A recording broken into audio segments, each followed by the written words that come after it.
Okay, तो आज थोड़ा डिस्कस कर लेते हैं कि पहले क्या पढ़ा हमने। तो अभी तक बेसिक आर्किटेक्चर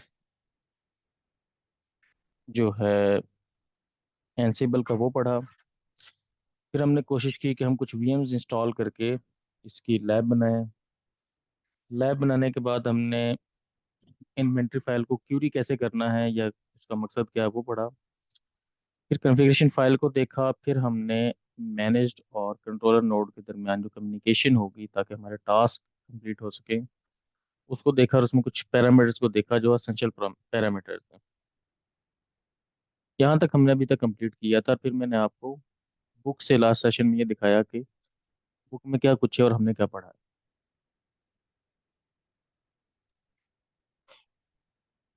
अब उसके बाद आज का जो टॉपिक है, इसे लास्ट टाइम मैंने स्टार्ट किया था कि हम कैसे रिमोट साइट सिस्टम पे, जब हमारी इन्वेंटरी में थाउजेंड्स ऑफ सिस्टम हो सकते हैं, तो उन पे कैसे डेटा को व्यू कर सकते हैं या कैसे डेटा उधर पुश कर सकते हैं। ये हम करना स्टार्ट किया था हमने। और फिर मैंने आपसे कहा था कि कुछ मैं मॉड्यूल्स के नाम लिख रहा हूँ, और वो नाम हम नेक्स्ट सेशन में एक एक एग्जांपल के साथ देखेंगे। और हमारा जो कोर्स है, आई होप सो कि विद दीज मेंशन मॉड्यूल्स आगे फर्दर इनको हम यूज़ करेंगे, और कोई एक दो और मॉड्यूल भी हो सकते हैं जिनको हम यूज़ करेंगे। उनसे फिर हमारा जो कोर्स है वो कंप्लीट हो जाएगा। अब क्वेश्चन एक यहाँ पे ये भी आता है कि यार, आगे जाके हमने इन मॉड्यूल्स को अगेन पढ़ना है, तो फिर अभी से बताने की क्या नीड है। अभी मैं इसलिए बता रहा हूँ, just trying to tell you how it will work. मिसाल के तौर पे अभी हम ये देखते हैं कि हम ऑलरेडी जो काम कर रहे होते हैं, हम हैबिचुअल होते हैं नॉर्मल कमांड लाइन के, सीएलआई के। और सीएलआई में हम जो जेनेरिक एडमिनिस्ट्रेशन टास्क हैं वो हम थ्रू कमांड्स कर रहे होते हैं। तो इन मॉड्यूल्स को हम एज ए कमांड यूज करके देखेंगे। जैसे कि हम जेनेरिक काम करते हैं, तो हमारे जो मैनेज नोड उन पे सारे काम होंगे। और लेटर ऑन इन्हीं मॉड्यूल्स को हम देखेंगे कि अगर हमें इन्हीं को प्ले बुक के अंदर टाइप करना हो, वहां पे लिखना हो और वहां पे इनके पैरामीटर पास करने हो, तो हम कैसे कर सकेंगे। तो ये ऑब्जेक्टिव है। तो जहाँ तक हमने लास्ट टाइम पढ़ा था, वहाँ तक हमारा एग्जाम का एक पार्ट कंप्लीट होता है। और यहाँ से आगे जो काम है वो प्ले बुक का स्टार्ट होना चाहिए, चैप्टर नंबर 3 से। बट स्टिल मैं इस सेशन में कोशिश करूंगा कि मैं आपके साथ इंटरेक्ट करूं कि हम इन मॉड्यूल्स पे काम करें, और एक एक example as a ad hoc command चला के दें। तो ये मेरे पास दो सिस्टम्स हैं जिनमें हम काम करते हैं अपनी लैब में। इनको यहाँ से मैंने ऑलरेडी फोल्डर बनाया हुआ है इसका, तो पावर ऑन कर लेता हूँ तो ये दोनों पावर ऑन हो जाएंगे इन वन गो।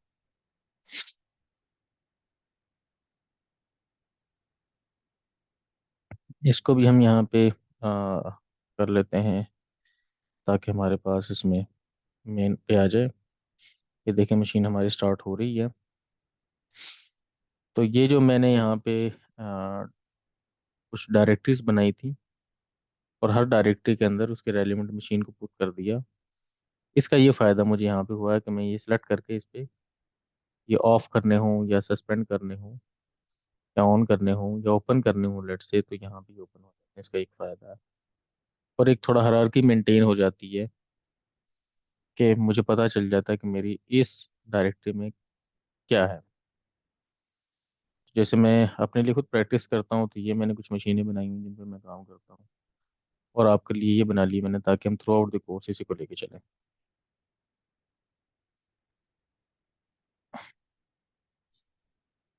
ओके, तो मैं रूट से इसे लॉगिन कर लेता हूँ, आई थिंक बल्कि डेवऑप्स यूज़र से। और एक मेरे पास ये मशीन है, इसको भी मैं डेवऑप्स से ही लॉगिन कर लेता हूँ।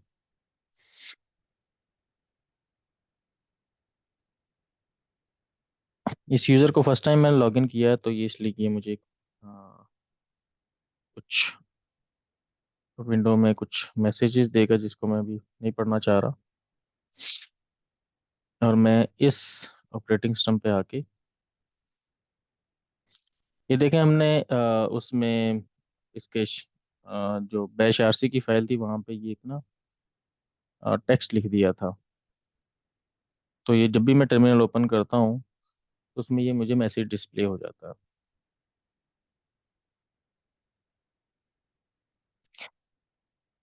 यहाँ पे मैं देख लेता हूँ इन्वेंट्री के नाम से कैट इन्वेंट्री, बल्कि मैं इस तरीके से देख लेता हूँ।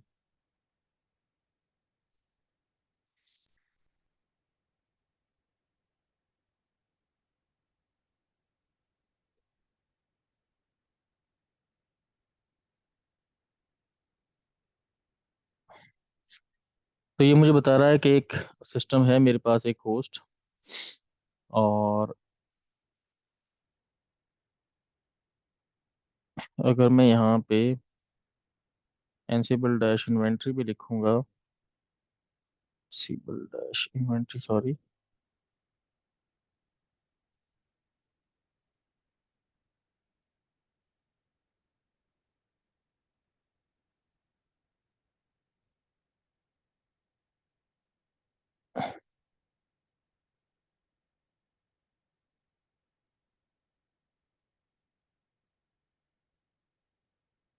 तो ये भी एक कमांड है इसको देखने की। तो ये थोड़ा डिटेल में दिखा देगा यहाँ पे, काफ़ी डिटेल, लेकिन ये कैसे फॉर्मेट में दिखा रहा है जहाँ पे समटाइम आप कंफ्यूज हो सकते हैं। तो ये जो मेथड है,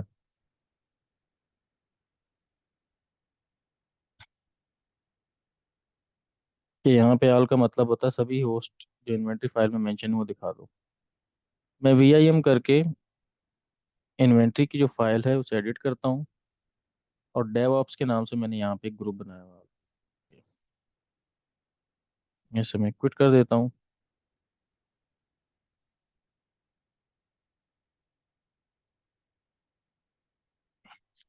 सॉरी यार, ये कॉल आ रही है, मैं ना अटेंड करके दोबारा कॉल बैक ये करते हैं शुरू।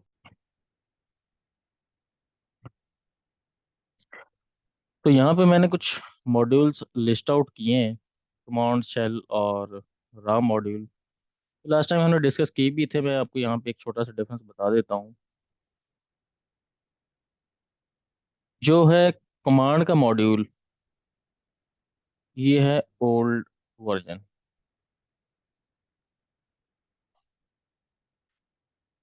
शेल का मॉड्यूल वही काम करता है, लेकिन ये लेटेस्ट वर्जन है।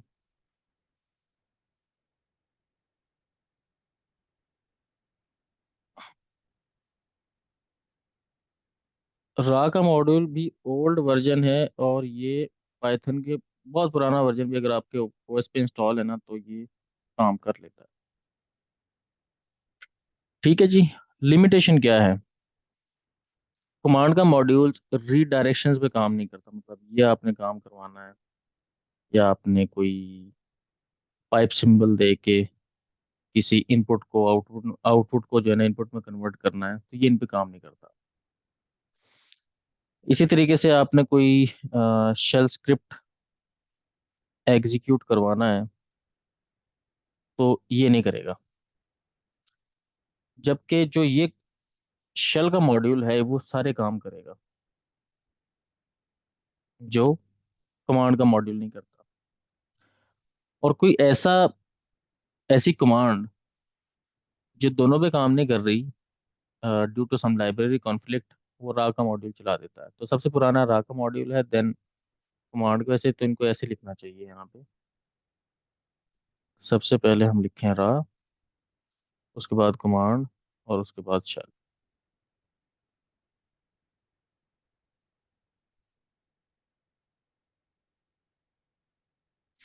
अब यहाँ पे इसकी एक दो एग्जांपल देख लेते हैं। मिसाल के तौर पे एनसिबल। अभी मेरे पास एक ही होस्ट है तो मैं उसी पे चला देता हूँ डेवऑप्स। और हाइफन एम का मतलब है कि मॉड्यूल का नाम लिखो, जो भी मॉड्यूल है। मिसाल के तौर पे मेरा मॉड्यूल है पहले कमांड। अब कमांड का मॉड्यूल मैंने लिख दिया, तो इस मॉड्यूल के कुछ आर्गुमेंट हैं, -a से हम आर्गुमेंट पास करेंगे। अच्छा, चाहे यहीं पे पास कर दें, इसके बाद फिर इसके फर्दर एट्रीब्यूट्स आते हैं जो कि हम सिंगल कोट में एज अ स्ट्रिंग पास करते हैं।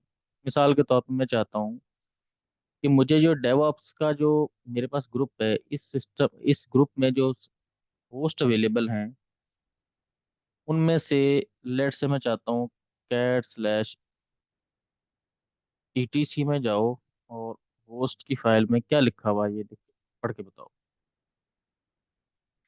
तो ये कमांड चलेगी और उसने कहा कि जनाब मैं इस सिस्टम पे गया था, उस सिस्टम का ये आईपी है। ये जो जीरो है, जीरो का मतलब होता है कि ये आगे एक चैप्टर आएगा जहाँ पे मैं आपको ना थोड़ा इसकी डिटेल समझाऊंगा। फिलहाल आप समझें कि ये जीरो का मतलब है कि हमारा काम हुआ है, ठीक है। लेकिन अब मैं चाहता हूँ कि यार ये जो आउटपुट मुझे मिली है, मैं इसमें से सिर्फ लाइन नंबर 1 को देख लूँ जो 127 वाली है, ठीक है, या मैं लोकल होस्ट 4 को देख लूँ। तो मैं यहाँ पे क्या करूँगा, 5 करके ग्रिप कर लूंगा इसी में। ये सिंपल एक कमांड है, लेकिन हम इस कमांड को एग्जीक्यूट किसके थ्रू कर रहे हैं, एनसिबल के थ्रू एग्जीक्यूट कर रहे हैं। तो हम जब सेल स्क्रिप्ट लिखते हैं नॉर्मली, तो हम क्या करते हैं कि रिमोट सिस्टम्स पे इस तरह की कमांडें एग्जीक्यूट नहीं कर सकते। तो एनसिबल ने हमें पावर दी कि अगर आपको कोई बहुत लंबा चौड़ा काम नहीं आता, अगर आपको सादा कमांड ही याद है और आप चाहते हो कि ये मेरे उन सारे सिस्टम्स पे चल जाए जो कि मेरे इन्वेंट्री में हैं, तो आपको अगर नॉर्मल जो हमारी एडमिन कमांड होती है उनके थ्रू भी आप काम कर सकते हो इन सम केसेस। ये रिकमेंडेड नहीं है, लेकिन सम टाइम आपको हर चीज़ याद नहीं होती और हर काम के लिए आपको प्ले बुक भी नहीं लिखना होती। तो फिर आप इस तरीके से भी काम कर सकते हो। जैसे मैं ग्रिप करता हूँ कि यार मुझे जो है ना सिर्फ दिखा दो लोकल होस्ट 4।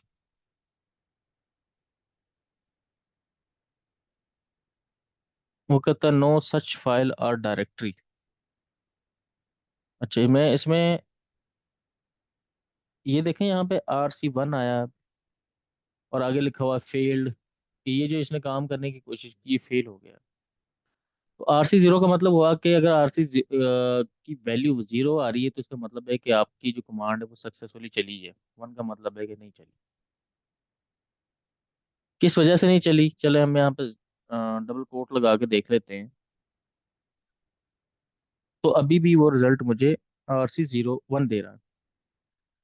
तो ये एक लिमिटेशन है कि हम कमांड के मॉड्यूल के साथ रीडायरेक्शंस नहीं कर सकते या फिल्टर नहीं कर सकते डेटा को। तो इसी काम को करने के लिए हम रा का मॉड्यूल यूज करके देखते हैं कि क्या रा के साथ ये काम होता है। तो देखें यहाँ पे उसने उसके साथ काम कर दिया है।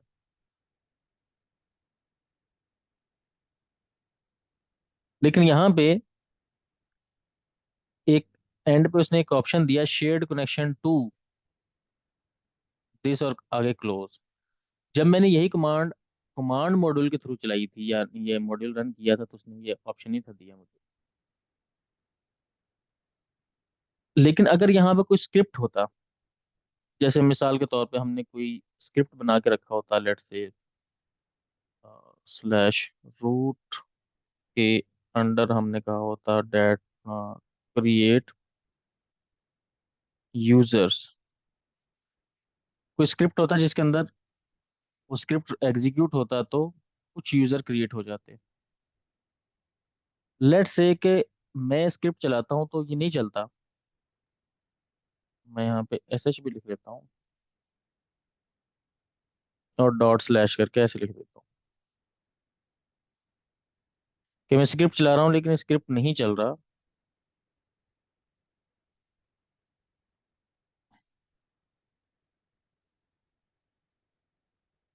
ये उसने कुछ चीज़ें दे दी, ये वगैरह कर नहीं सकता, बड़ा एरर दे दिया। ये रहा के साथ प्रॉब्लम है। तो हम यहाँ पे क्या करते हैं फिर, शेल का मॉड्यूल यूज करते हैं जब हमने कोई स्क्रिप्ट एग्जीक्यूट करवाना हो। तो ये एक फर्क है तीनों में, तीनों कमांड्स में। तो रा सबसे पुरानी कमांड है, जो बहुत पुराने से पुराने भी अगर आपके पास वर्जन है पाइथन का, उस पर भी चल जाएगी। और इसी तरीके से एंसिबल का पुराना वर्जन है तो उस पर भी चलेगी। और फिर कमांड का मॉड्यूल है, लेकिन कमांड के साथ लिमिटेशन ये है कि वो रिडायरेक्शंस को सपोर्ट नहीं करता, तो उसके लिए फिर शेल का मॉड्यूल। तो ये तीन मॉड्यूल हैं। अक्सर ये क्वेश्चन भी इंटरव्यू में पूछ लेते हैं कि तीनों में फ़र्क बताएं क्या है। तो आई थिंक अब आप इस लेवल पे हैं कि अब आप बता देंगे कि क्या इशू हो सकता है।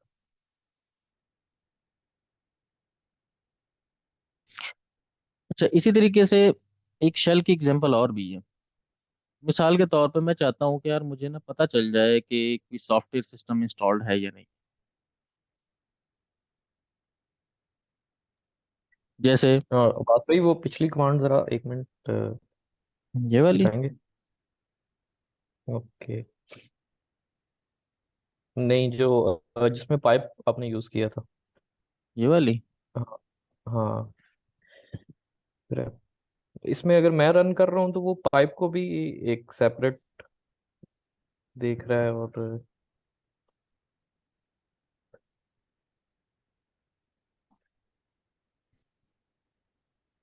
जब मैं रन कर रहा हूँ पास भाई, तो इसमें ना वो मुझे पाइप को भी वो डायरेक्टरी कंसीडर कर रहा है, और फिर ग्रेप को भी।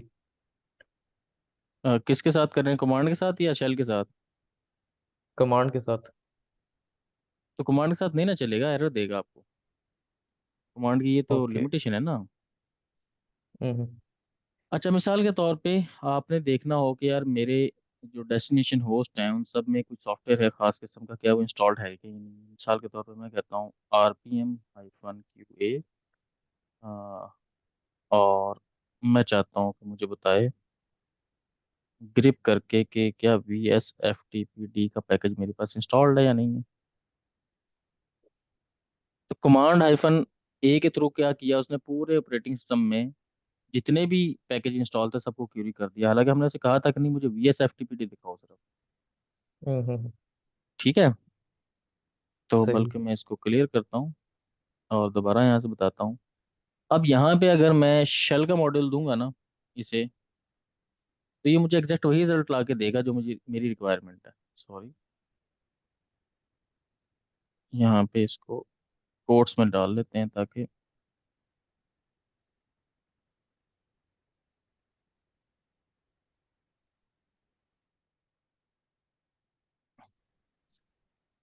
वो कह रहा है जी कंसीडर यूजिंग यम DNF। अच्छा ठीक है, ठीक है। हालांकि इसे नहीं देना चाहिए।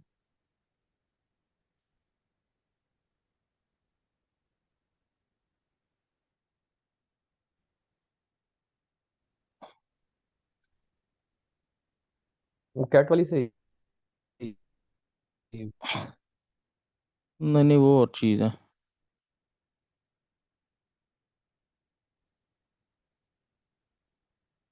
ये तो मैं देख रहा हूँ ना, जैसे हम सिंपल कमांड नहीं चलाते, हम अपने हम्म। सिस्टम में कमांड नहीं चलाते सूडो, जैसे ये चलाते हैं जी जी। Sudo RPM-QA pipe grep. और हम कहते हैं कि यार मुझे बताओ कि VSFTPD इंस्टॉल्ड है या नहीं है। तो ये इसने बताया कि नहीं।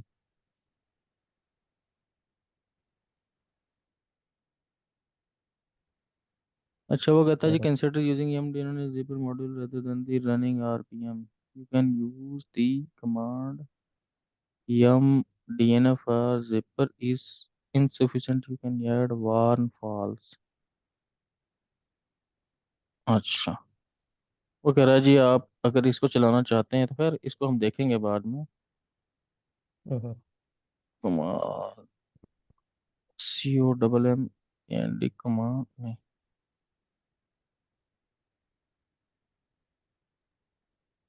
ठीक है, कमांड अंडरस्कोर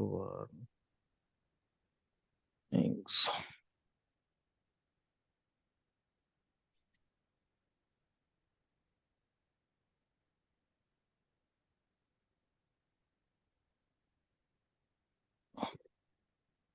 बस भाई, वो इसमें नहीं, ये वो कॉन्फ़िग वाली फाइल का बता रहा है। अरे देर। कमांड अंडरस्कोर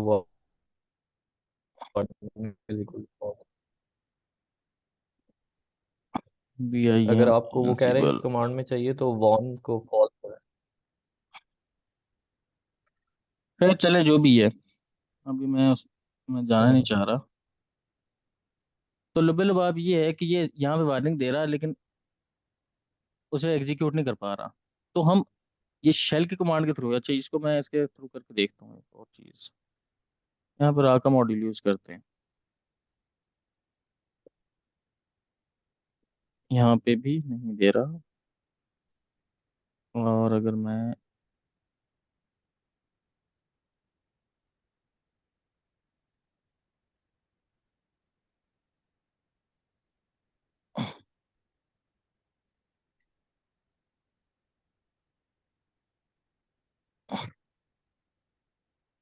ये है तो ठीक है यार, कमांड तो हमने सही एग्जीक्यूट की है।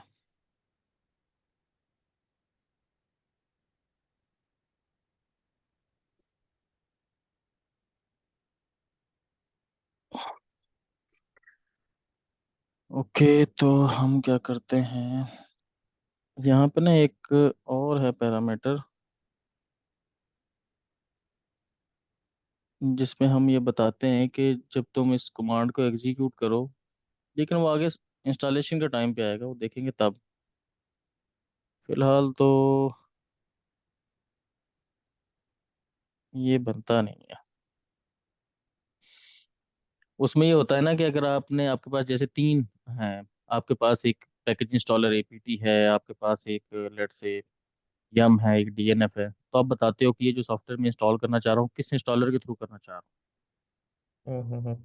तो उस पर फिर आप यहाँ पे ना मेंशन कर देते हो, लेकिन ये कुछ और है।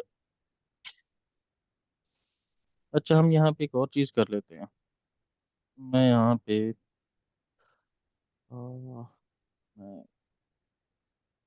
कैट/etc में से मैं देखता हूँ पासवर्ड की फाइल में, वो यूज़र अब्बास को चेक। अच्छा, यहाँ पर रिजल्ट उसने ठीक दिया है। तो ये VS FTPD के केस में ये सिर्फ रिजल्ट नहीं दे रहा ठीक, जबकि इसे देना चाहिए यार।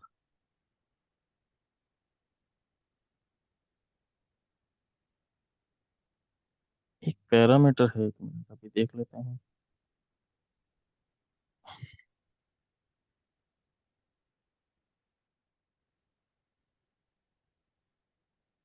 और यहाँ पे हम देख लेते हैं,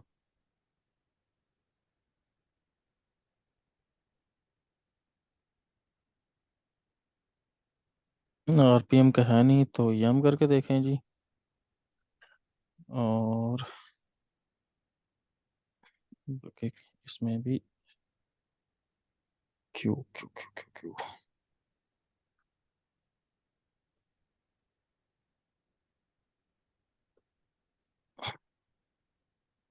इसके साथ ये भी एक इशू है। यम और 5 लेस।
इसमें एक इसका पैरामीटर होता है जो कि आगे हमने यूज़ भी करना है। फिर मैं सुकेट करता हूँ।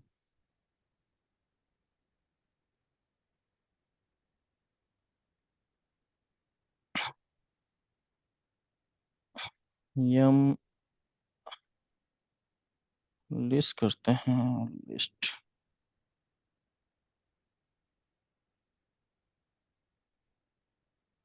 और हम रखते हैं एफ टी, सॉरी, यम लिस्ट।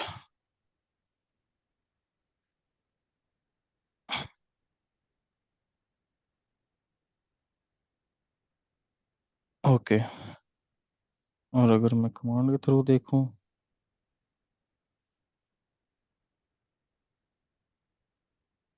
तो ये आपको बहुत सारी दिखा देगा।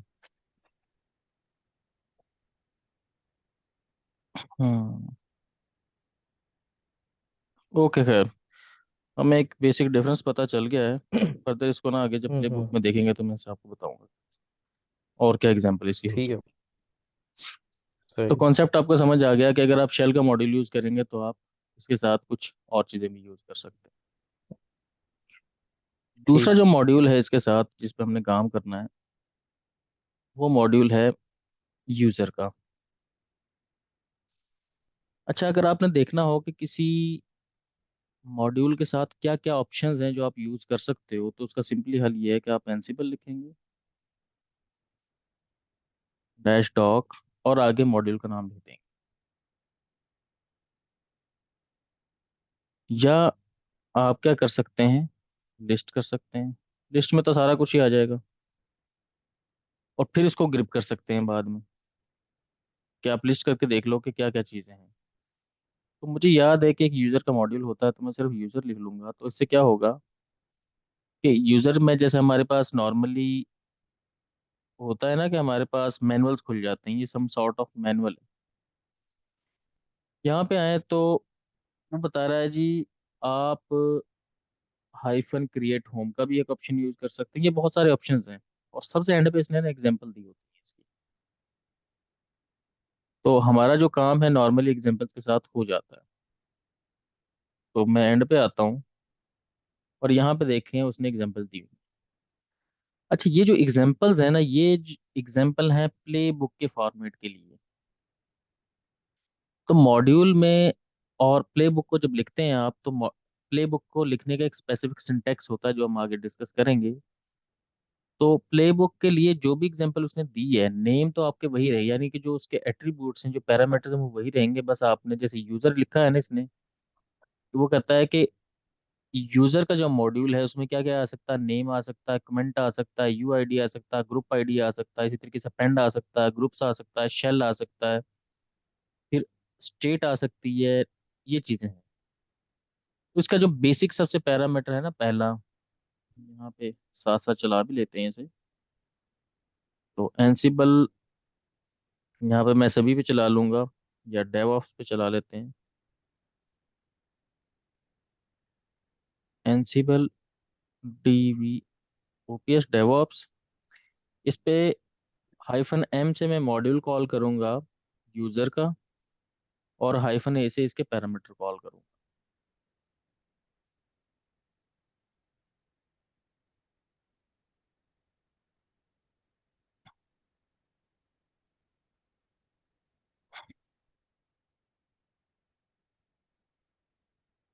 यहाँ से हम इसे साथ साथ देखते रहेंगे।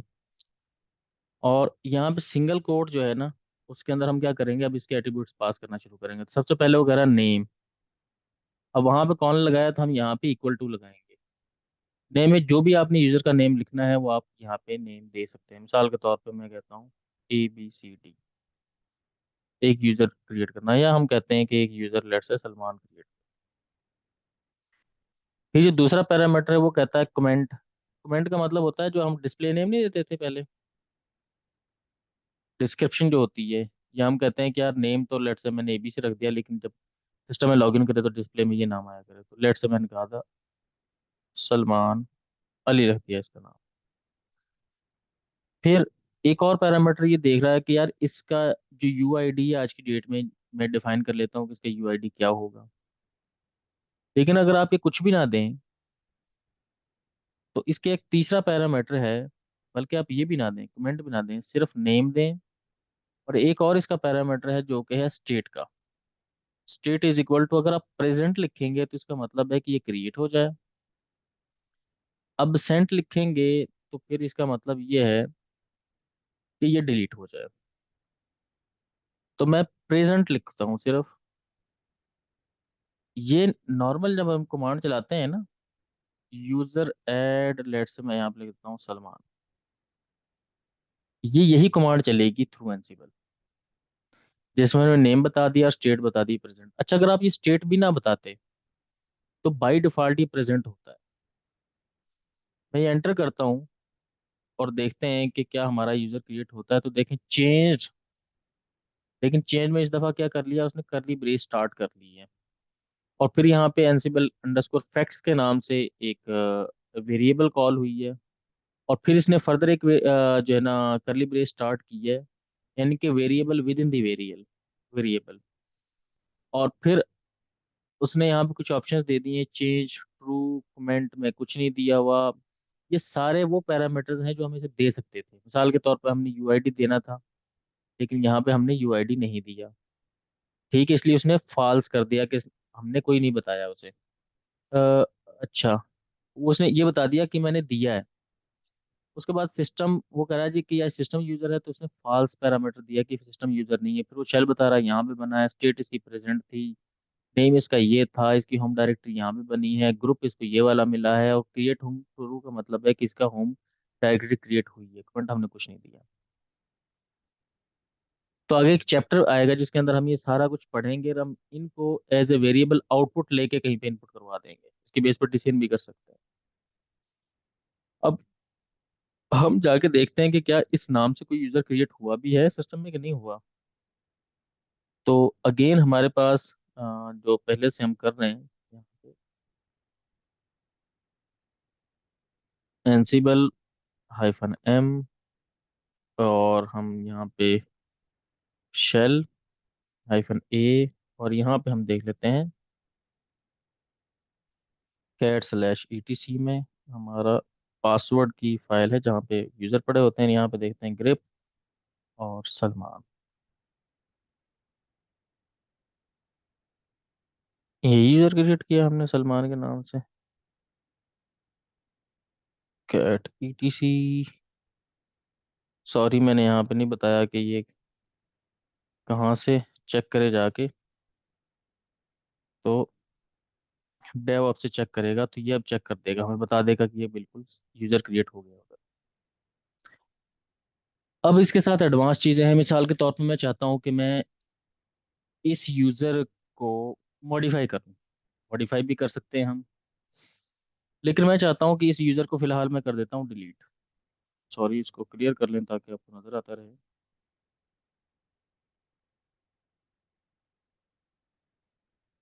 तो जैसे यहाँ पे मैंने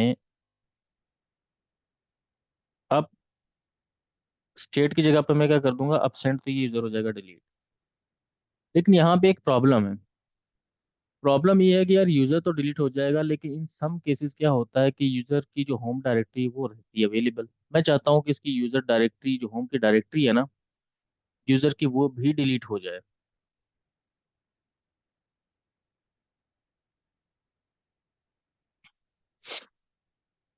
तो उसके लिए क्या करना पड़ेगा, उसके लिए मुझे करना पड़ेगा remove is equal to yes. अच्छा, समटाइम क्या होता है कि आपने जिस यूजर को डिलीट करना चाह रहे हैं उसे आप लॉगिन करके बैठे हुए हैं, और इसलिए आप उसकी होम डायरेक्टरी डिलीट नहीं हो रही। तो फिर एक और पैरामीटर होता है force is equal to yes. इसका मतलब है कि यार अगर डिलीट ना करे तो तुम फिर भी डिलीट करो। ये ऐसे ही RM-RF लिख देते हैं, जैसे आप कि हर सूरत डिलीट करो। ये सारे पैरामीटर यहाँ पे एग्जांपल्स में दिए हुए हैं, जो मैं अभी आपको दिखा रहा था एग्जांपल्स। जैसे वो कह रहा है कि remove is equal to yes कर दें आप, स्टेट absent कर दें, किसी user user remove the user. फिर आप कहते हैं कि यार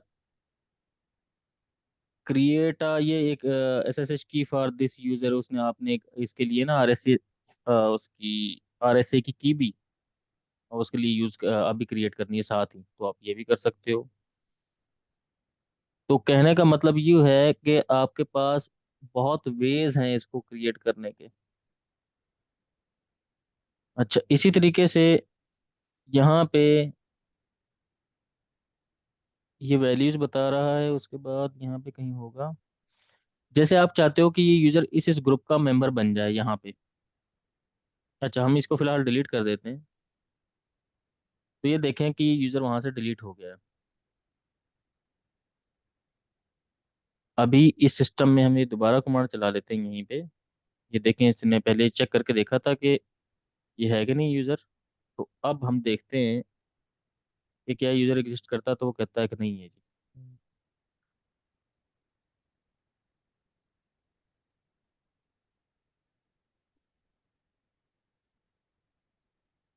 इसमें नहीं आ रहा। खैर, ये क्या एक शेल के साथ रीजन है, इसे बाद में देखेंगे। बहरहाल, इन रिजल्ट ये है कि अभी ये यूजर एग्जिस्ट नहीं करता। अच्छा, सबसे बेस्ट तरीका क्या है कि आप उस सिस्टम पर लॉगिन कर लो। और मैं इस सिस्टम पर लॉगिन हुआ पड़ा हूँ यहाँ से। और यहीं से कमांड चला के देख लेते हैं। सूडो के साथ देखना पड़ेगा हमें। sudo sudo cat/etc पासवर्ड, और पासवर्ड में पाइप ग्रेप और सलमान। सलमान। तो यूजर एग्जिस्ट नहीं करता, जबकि हमने यूजर क्रिएट किया था तब ये एग्जिस्ट करता था। अब हमारा यूजर डिलीट हो गया। अच्छा, सिर्फ डिलीट नहीं हुआ। अगर आप इस सिस्टम पे जाके एक और टर्मिनल खोल लें, मैं आपको एक और टर्मिनल ओपन कर लेता हूँ, तो आप देखेंगे कि cd/home, और यहाँ पे जाके आपको सलमान नाम का कोई होम डायरेक्टरी भी नहीं मिल रही। आपने इसी टास्क को रिपीट करना है तो कोई बात नहीं है, हम इस यूजर को दोबारा क्रिएट करते हैं ऐसे ही।